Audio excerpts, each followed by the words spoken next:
सुप्रभात विद्यार्थियों। तो आइए हम सूर्यकांत त्रिपाठी निराला जी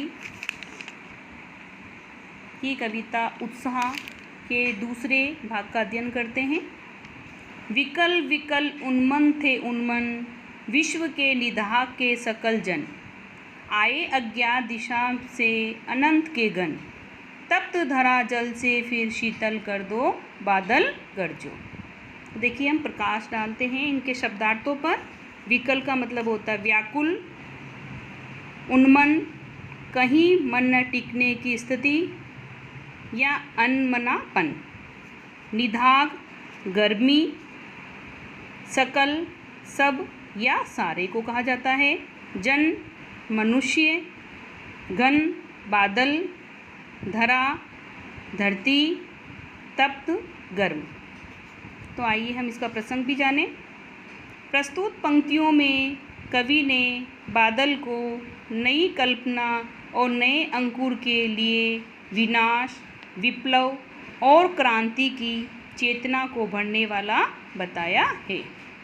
तो इसकी व्याख्या देखिए। निराला जी कहते हैं, संसार के सभी लोग गर्मी के कारण व्याकुल एवं अनमने हो रहे हैं। जिस तरह से पहली पंक्ति में बताया गया, विकल विकल उन्मन थे उन्मन, है ना। तो निराला जी क्या कहते हैं, संसार के सभी लोग गर्मी के कारण अनमने और व्याकुल थे। विश्व के निधाक के सकल जन, संसार के सभी मानव समुदाय में परिवर्तन के फलस्वरूप व्याकुलता व अनमनापन का वातावरण निर्मित हुआ था, है ना। तो पूरे विश्व के निधाक के सकल जग, निधाक का मतलब गर्मी, तो पूरे संसार के जो व्यक्ति थे हैं वह सभी गर्मी के कारण पीड़ित थे। तो यहाँ पर भी बताया है, संसार के सभी मानव समुदाय में परिवर्तन के फलस्वरूप व्याकुलता व अनमनापन का वातावरण निर्मित हुआ, है ना। जिस तरह से जब बहुत ज़्यादा गर्मी पड़ती है तो सभी बेचैन हो जाते हैं, ठीक उसी तरह से जब नया परिवर्तन आता है तो सभी के मन में व्याकुलता और अनमनापन था। आए अज्ञात दिशा से अनंत के गण, है ना।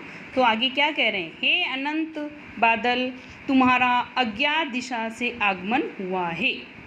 क्या कहता है कवि, आए अज्ञात दिशा के से अनंत के गण, हे अनंत बादल, तुम्हारा अज्ञात दिशा से आगमन हुआ है, अर्थात हम नहीं जानते तुम कौन सी दिशाओं से आपने प्रवेश किया है।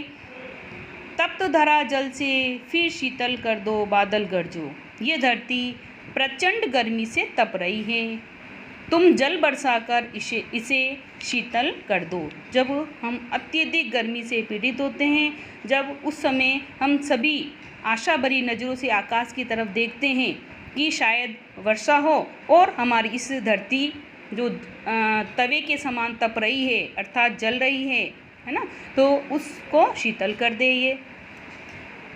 तो यहाँ पर इसका कहने का भावार्थ है, साहित्यकार अपनी रचनाओं के द्वारा लोगों को इस प्रकार प्रेरित करे कि संसार में विचार के मतभेद से उत्पन्न होने वाली क्रांतियों का वातावरण शांत हो जाए। जिस तरह से बादल बरसकर धरती की गर्मी शांत करेंगे, ठीक उसी तरह से साहित्यकार अपनी रचनाओं के द्वारा लोगों को इस प्रकार प्रेरित करेंगे कि संसार में जो भी मतभेद है विचारों के, है ना, उससे उत्पन्न होने वाली क्रांति जो उत्पन्न हो रही है उसका वातावरण शांत हो जाएगा। तो फिर कवि क्या कहते हैं, शीतल कर दो बादल गरजो, हे बादल तुम भीषण गर्जना करते हुए आकाश में चारों तरफ छा जाओ।